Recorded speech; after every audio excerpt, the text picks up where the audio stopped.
Shakespeare once said all the world's a stage, but he didn't tell us how to get there. This is Steps to the Stage, a 7th Street Theater podcast.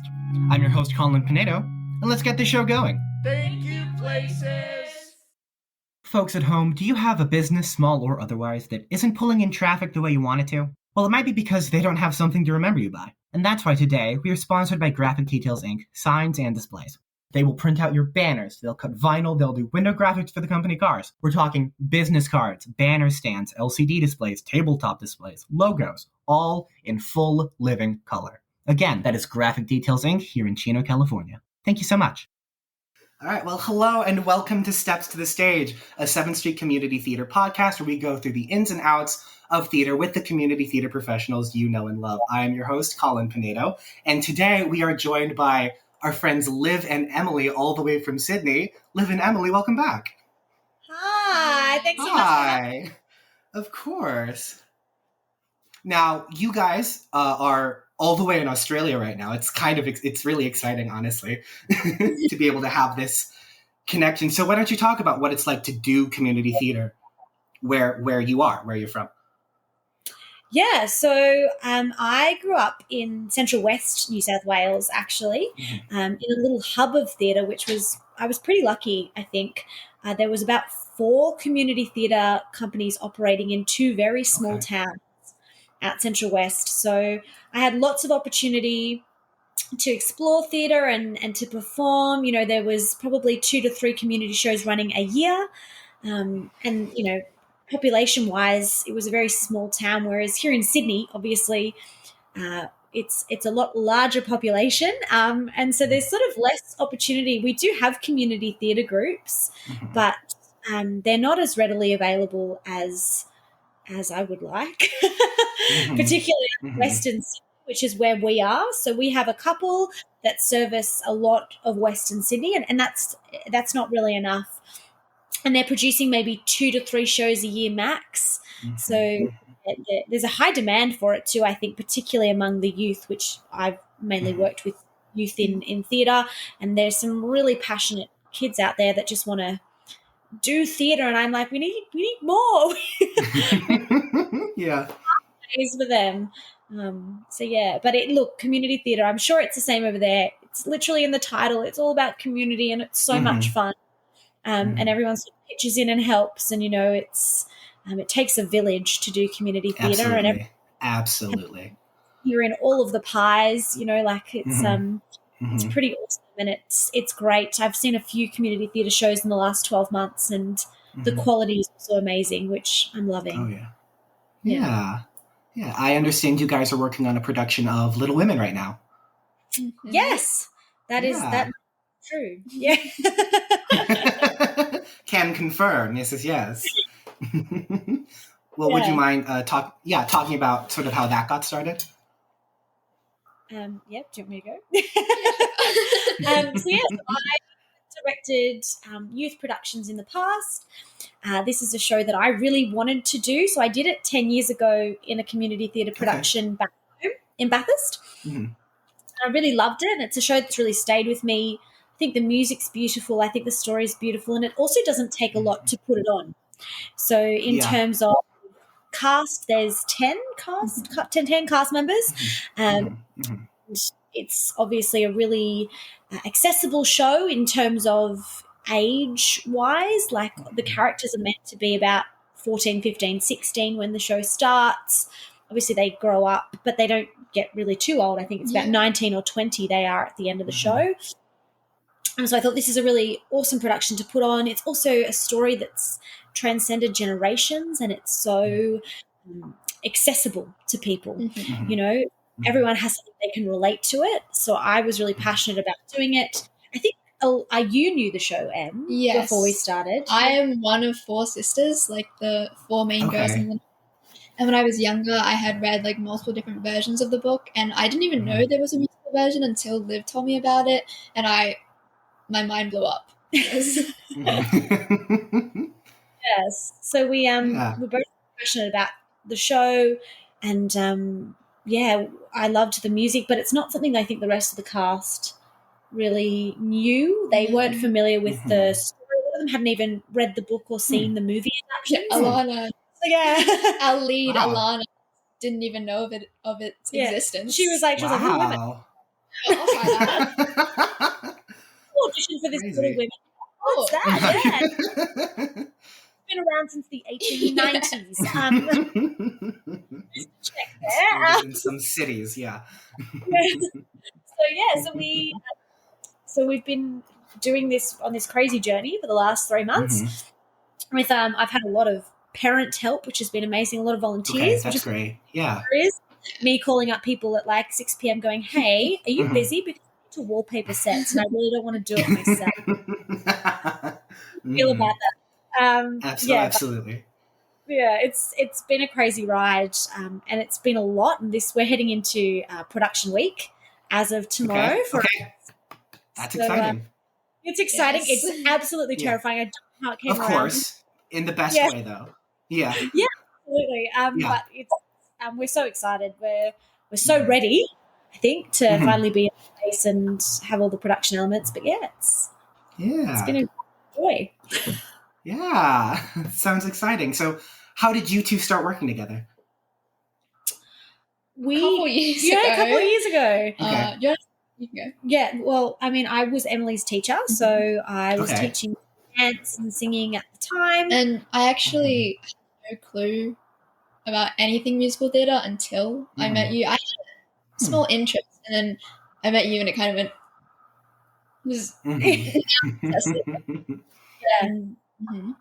So I was teaching Em, and we did you do Aladdin? I was like, yeah, you were in Aladdin. So we did Aladdin Junior together. Em was dance Aladdin Junior as part of the ensemble. I remember you wore the purple costume. It's all coming back to me now. The sense memory is returning.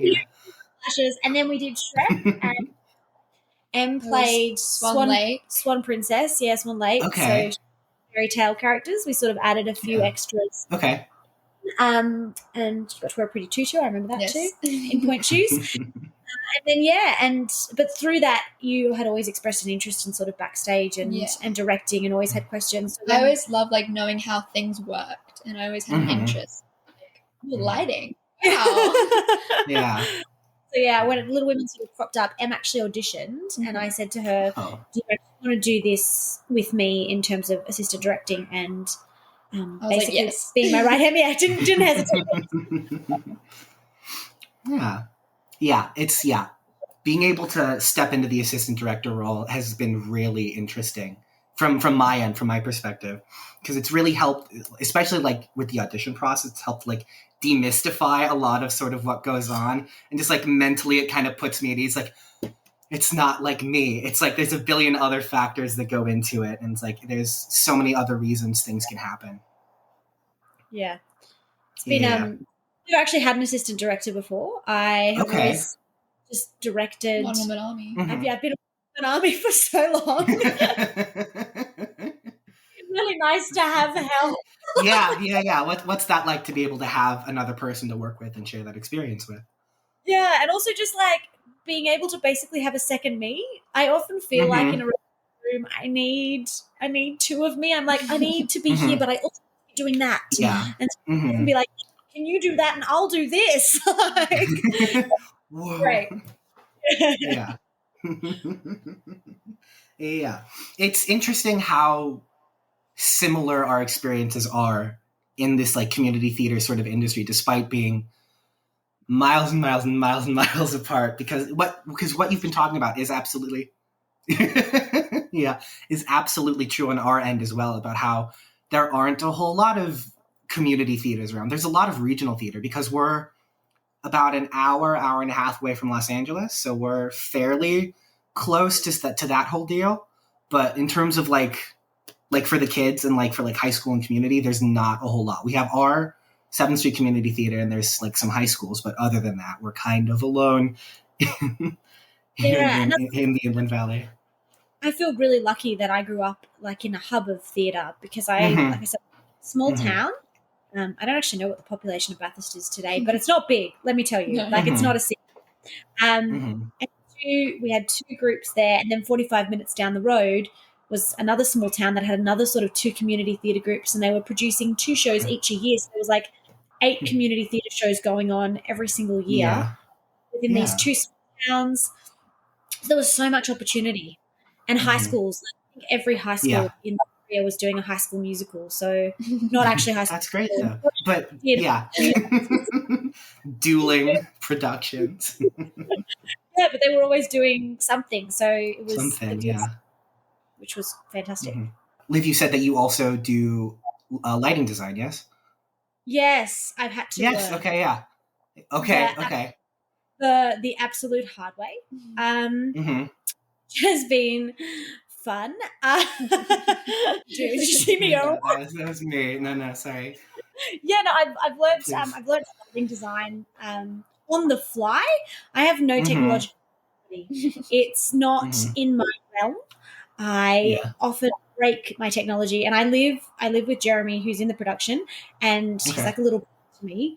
And Jem is my tech guru. So when things go wrong, I'm like, Jem, come rescue me.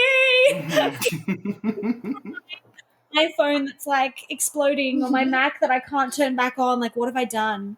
And so Jem is great for that. But in terms of lighting design, the first show I ever had to lighting design was Into the Woods. I was directing it. And we got to Prod Week and we just hadn't found a lighting designer. And I was like, well, I guess I'm doing this. Let's hope I've learned something through the community theatre productions that I've done, and through obviously I have a degree. I have a degree in music theatre. So I did a Bachelor of Music majoring in music theatre, but I didn't learn that there. I didn't learn how to do any production element things. These have just sort of come to me as I've been going, and as I've had to adapt through the tiny pandemic that we had, COVID.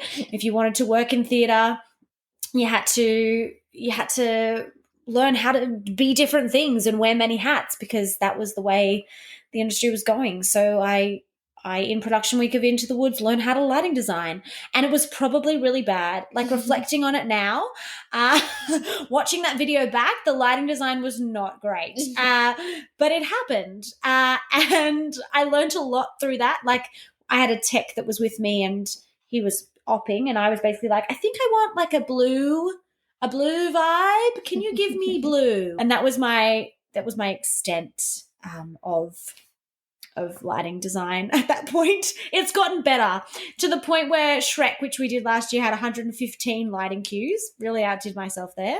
I know. I was impressed with myself. But yeah, and this Little Women only has 76. Really, it's total letdown. There's only 76 lighting cues. Chump change, really, honestly. Yeah, nothing compared to my 115. But we were actually talking about lighting just before this. Yeah. We were going through, because Em is going to be lighting opping in the box. Scary. For the show. And Em's never done that before. I was like, here's the deep end. Welcome to it. You're on your own. So we were just going through our scripts and marking in all of the LXQs and whatnot. It's been, but that's been interesting for you. Because it's been very interesting learning from Liv, because like, I've never met anyone who like does what you do. And I don't know. It's just, I'm very grateful for your existence. So, and we actually, for this particular production, the venue doesn't have a lighting board that will hold 76 lighting cues. It's a very basic board. So I've had to hire one externally, and I've never used it before. They sent me the name of it and I don't know what it is. So I'm a bit in the dark. And Em will be very much then in the dark. We do have a venue tech who's like, oh yeah, I've used that board before. And I'm like, great. That's in the dark, lighting puns. All of them, all of the time. But yeah, we're going to be a bit sort of lost for a bit, but that's okay. Figure it out. We have about 5 hours to do our lighting plot, which is a luxury, because we often only have 5 hours to do all of the tech. Yeah. So I'm very excited for that. And I think Em's excited to sort of be up in the box and get to press the buttons. Yes. Yeah. If you need high-quality headshots or other professional photo work done, visit Xochi Neri Photography at fb.me/xneri photos. Would you mind talking about, what size theater are you doing this in? Like, what's sort of the seat number and sort of what venue or what venues are you used to doing, honestly? They varied over time. This one is it's 79 and it's like it's a black box theater. Yeah. That's the style. So that means for those of you listening at home who are like, what's a black box theater? The seating is raked, but the stage is on the floor.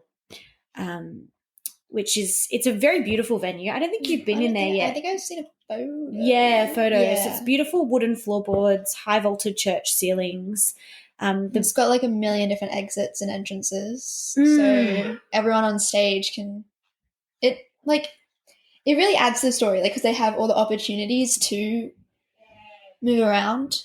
Yeah, it's a beautiful venue. It was built in the 1890s, which is roughly sort of Little Women's set in the 1860s, but it's very close, which is why I chose the venue. So I did a bit of venue shopping and decided that was the one I wanted to use because of how authentic it felt to the show. So the stage is 9 meters wide by 3 meters deep, so it's quite a big stage in terms of black box theatre, but a small audience. Yeah, 70, 75 or 79 seats, something like that. You'd think we'd know. We sold out our Sunday matinee. I could check. I could actually give you a definitive number, but it's somewhere in 75 to 79 seats. So we've got 5 shows. So yeah, it's very, very exciting. It's all happening. It just feels bizarre that we're doing it this week. Yeah. So that it's at Fairfield School of Arts is the venue. It's like we started and we blinked and we're here. Literally. It's like we teleported. Exactly. It's what it feels like sometimes, you know? Yeah, except we have all of the vivid memories of rehearsals. Yeah. So what type of sound system do you have at a venue like this? So I've made a choice. Oh no. It's a controversial choice. We're not using microphones for this production. Gotta project, be a theatre actor. Yeah. There's 2 reasons for it. One is we have a live pianist who is playing the whole show. It's just a piano. And the reason is I wanted to strip it, and we talked about this way back when we were like first talking about the show. I wanted to strip it right back to its roots. Yeah. So in the show, for those of you that don't know Little Women, Beth actually plays the piano, one of the characters. And I think that a lot of people in that time period like learned to play how to piano. I'll try that again. Learned to play piano, or would go and listened to people who could play piano, and that music was very prevalent.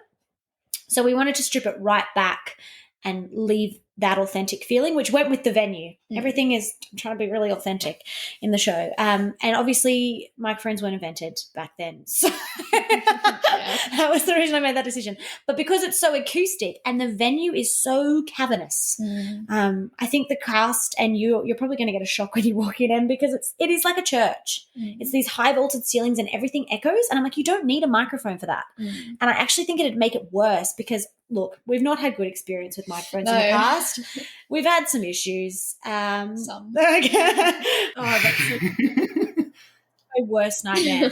Oh my goodness. Yeah. Look,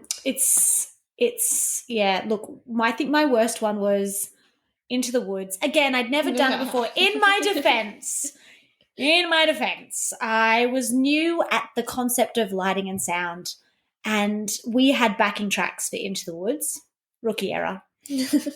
And everything was going so smoothly. And actually, this particular parent who her 2 children are in Little Women, Phoebe and Seamus, had actually said to me, "Oh, we never have luck with sound, and it's always our kids. Like their microphones don't work, or like, you know, something happens with their sound." I was like, "Not this time." Well, don't speak too soon, because halfway through on the steps of the palace, which not even halfway through, it was like 10 seconds in, Phoebe was singing on the steps of the palace. She was playing Cinderella.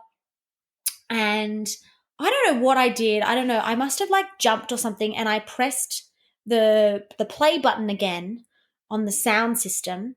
And what that did was it reset the track back to the start. So then I had to make a really quick decision to just cut the backing track, and she had to do the whole thing a cappella. What a legend. Like, she kept going and she managed to stay in tune. To this day, I don't know how she did that.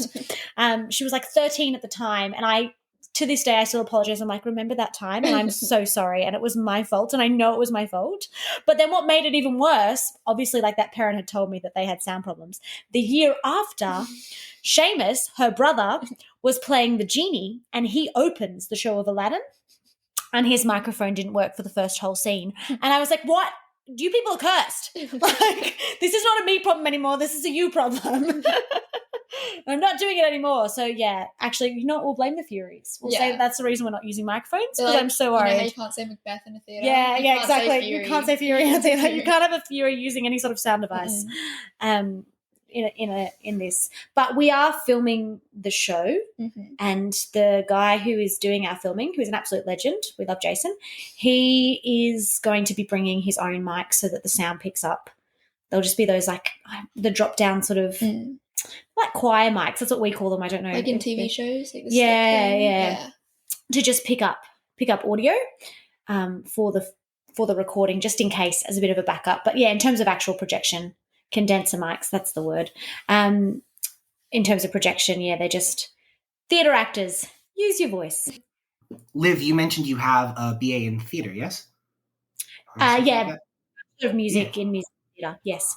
Yeah, would you mind talking about what it was like to get that and go through that experience? I'm curious about this too. On the record or off? We are recording, so be cautious. Yeah, it's definitely an interesting process. I'm not sure what your degrees are like over there in terms of bachelors of theatre and things like that, and what you get to do and what you get to explore.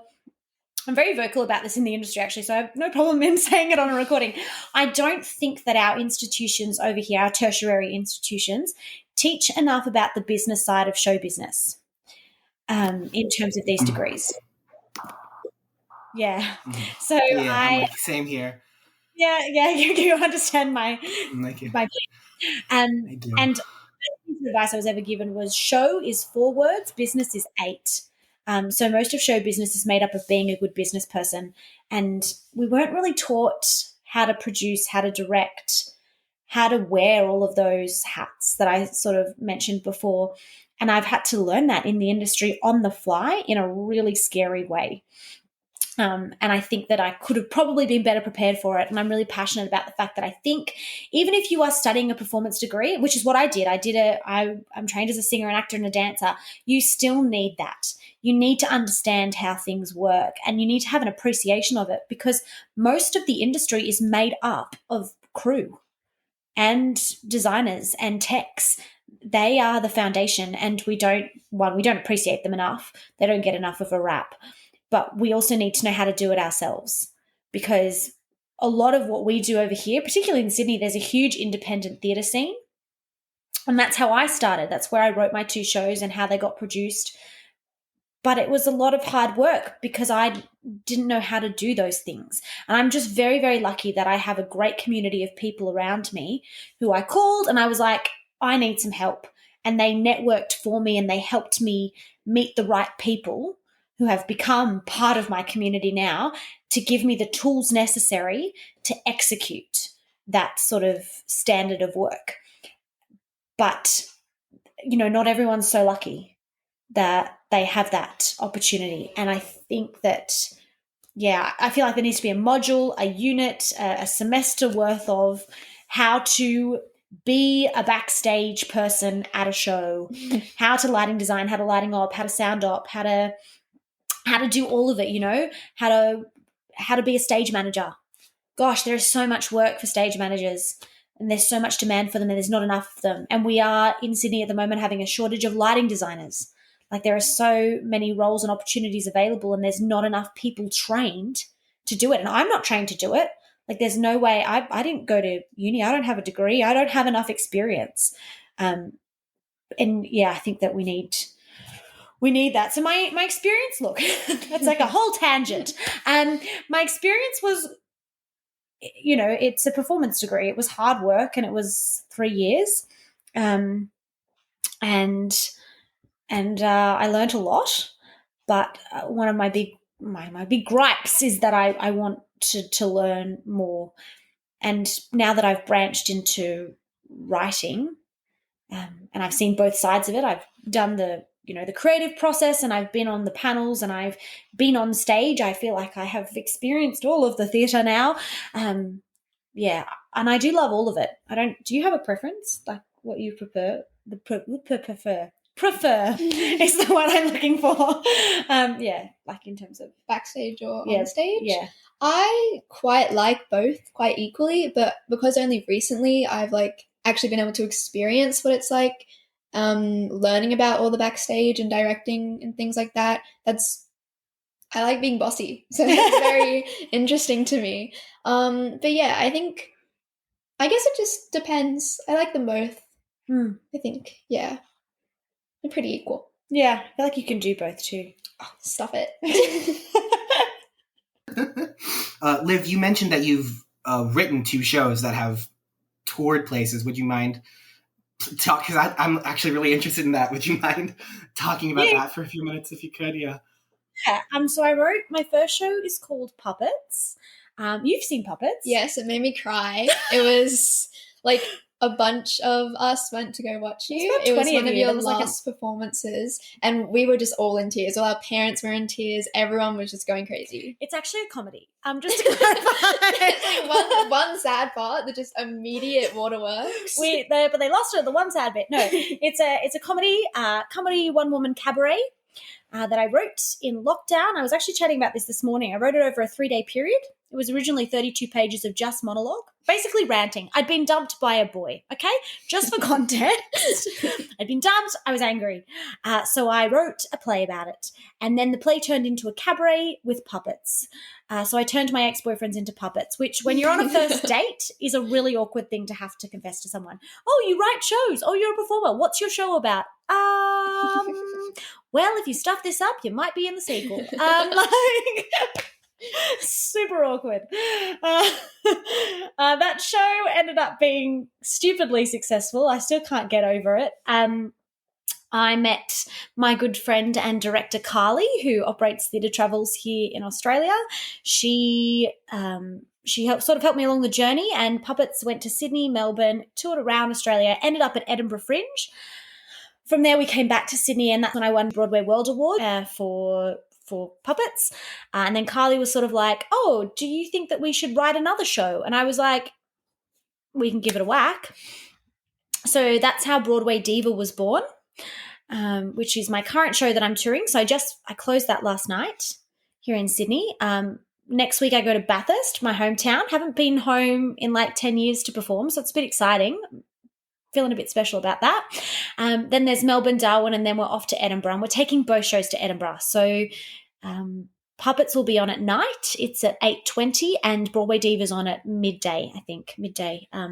So very, very lucky to be doing 2 shows at the Edinburgh Fringe this year, which is awesome. But yeah, I didn't know I was a writer. I didn't know I could write. Turns out all it takes is like a really bad text message breakup, and it's not even a breakup. We went on like 2 dates, and he was like, yeah, no, I don't think we should. I think we should just be friends, and I'm not really interested in you. And I was like, why? Oh my God. Every sane person writes a musical about that. Every sane person writes a musical about it. What else can you do when faced with that situation? I don't know. I cried. That's also what I did. Then I got angry. To write a show. So yeah, but that was the mortifying experience was when 20 of my students did turn up to that last performance, and I'm like, you should not know this about me and my love life. It was very interesting. It was, yeah, I was like, you know way too much about me now. And also that show is not exactly PG. Like I dropped quite a few F-bombs in that show. And I was sitting there going, oh, good. All of my students have now heard me swear. 13-year-olds in the audience. Yeah. I was like, oh, my goodness. I was like, their parents are going to kill me. And they'd be like, who has been teaching our child?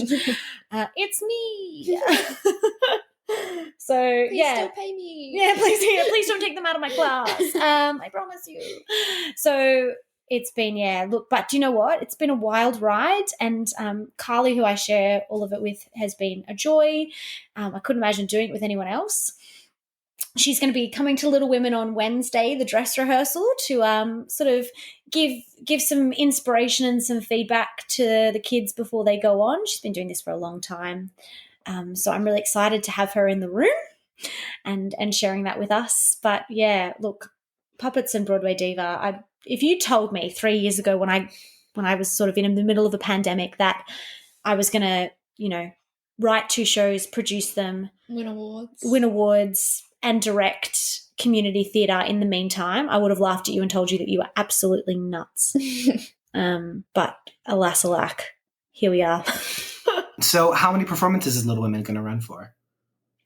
Count in my head. 5. 5, okay. Yes. So Thursday's opening. Thursday's preview. And then there's a Friday opening. Saturday matinee, then a Saturday evening performance, and then Sunday matinee. Emily knows when she has to be theatre. It's fine. That's cool. Yeah, we all feel confident with that. So, so 5 performances at Fairfield School of Arts, June 1st to June 4th. Like I said, our Sunday is sold out. We have 5 tickets left for Friday. Mm-hmm. Like, we're so close. Come on, guys. Mm-hmm. Buy 5 tickets, please.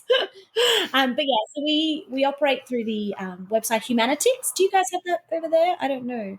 I don't think so. I'm not sure. They're like an independent ticketing organisation, and their booking fee actually goes to charity. So, okay.